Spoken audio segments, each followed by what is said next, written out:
Kechiktirildi, ammo rad etilmadi. Hatto payg'ambarlar ham kutishgan. Yusuf alayhissalom quduqda, Ibrohim alayhissalom olovda, Ayub alayhissalom shifo topishni, Yunus alayhissalom kitda kutdilar. Agar Alloh sizni kutishga majbur qilsa, siz yaxshi sheriksiz.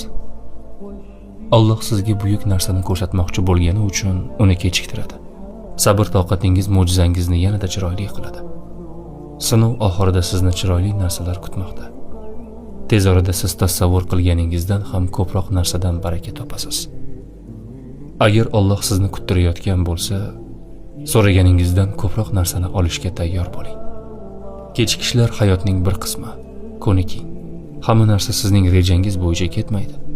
Qachonki Alloh kechiktirsa, unda xayr bor. Siz buni hozir ko'ra olmasligingiz mumkin, lekin Alloh sizni nega kuttirganini ko'rsatadi. Shunday ekan, sabr qiling. Chunki tez orada go'zal ne'matlarni ko'rasiz.